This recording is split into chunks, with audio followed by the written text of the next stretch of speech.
Assalamualaikum warahmatullahi wabarakatuh. Perkenalkan, nama saya Prasetyo Triharyadi dengan NIM 125501111021 dari Program Studi Teknik Informatika. Baik, pada kesempatan ini saya akan mempresentasikan hasil tugas saya, yaitu membuat kelas dan objek berdasarkan kelas diagram sistem peminjaman buku pada perpustakaan. Pada mata kuliah pemrograman berorientasi objek. Dalam presentasi ini, saya akan menjelaskan identifikasi kelas, objek, state, dan behavior. Kemudian, implementasi kode Python yang telah saya buat sesuai dengan diagram yang diberikan.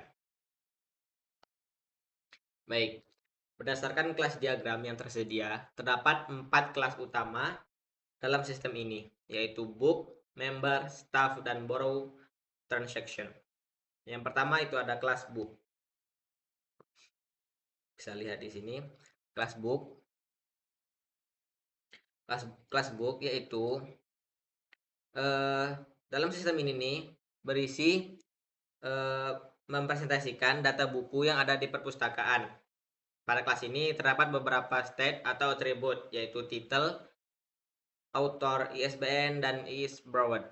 Atribut is borrowed digunakan untuk mengetahui apakah buku sedang dipinjam atau masih tersedia. Selain itu, kelas book memiliki behavior atau metode, yaitu borrow dan return book, yang berfungsi untuk mengubah status buku saat dipinjam dan dikembalikan. Baik, kita masuk ke kelas yang kedua, yaitu adalah kelas member. Kelas member mempresentasikan anggota perpustakaan. Kelas ini memiliki atribut name, member ID, dan borrowed book. Atribut borrowed book berupa list yang digunakan untuk menyimpan daftar buku yang sedang dipinjam oleh anggota tersebut. Kelas ini memiliki konstruktor untuk menginisialisasi data anggota saat objek dibuat. Masuk ke kelas berikutnya adalah staff, yang merepresentasikan petugas perpustakaan.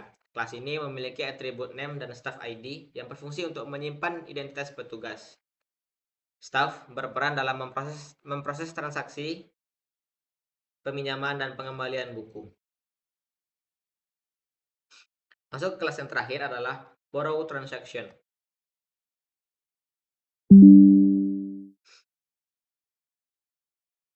Borrow transaction, kelas ini berfungsi untuk penghubung antara book, member, dan staff. Di dalamnya terdapat atribut book, member, staff, borrowed date, dan returned. Atribut returned digunakan untuk menandai apakah buku sudah dikembalikan atau belum. Pada kelas ini terdapat metode borrow book dan return book yang digunakan untuk memproses transaksi peminjaman dan pengembalian saat metode borrow book dijalankan. Sistem akan mengecek apakah buku tersedia. Jika tersedia, maka status buku akan berubah menjadi dipinjam dan buku tersebut akan ditambahkan ke dalam daftar borrowed book milik member. Sedangkan saat metode return book dijalankan, status buku akan dikembalikan menjadi tersedia dan buku tersebut akan dihapus dari daftar peminjaman member. Baik, dalam implementasi Python, setiap kelas dibuat sesuai dengan atribut dan metode yang terdapat pada kelas diagram. Saya juga melakukan pengujian objek seperti satu buku, satu member, dan satu staff. Kemudian membuat satu objek borrowed transaction untuk memproses peminjaman. Ketika program dijalankan, sistem berhasil menampilkan bahwa buku dapat dipinjam dan dikembalikan sesuai dengan alur yang telah dirancang. Hal ini menunjukkan bahwa kode yang dibuat sudah sesuai dengan konsep Object Oriented Programming atau OOP dan dapat diuji dengan baik.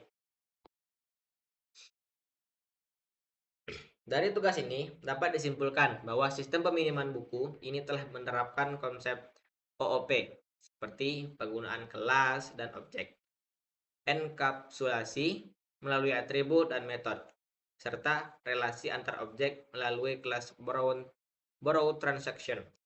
Program juga berjalan sesuai dengan kelas diagram yang diberikan dan dapat digunakan untuk mensimulasikan proses peminjaman buku di perpustakaan. Demikian presentasi yang dapat saya sampaikan. Terima kasih atas perhatian yang telah diberikan. Mohon maaf apabila ada salah kata ataupun ucapan. Saya akhiri dengan wassalamualaikum warahmatullahi wabarakatuh. Mana ini?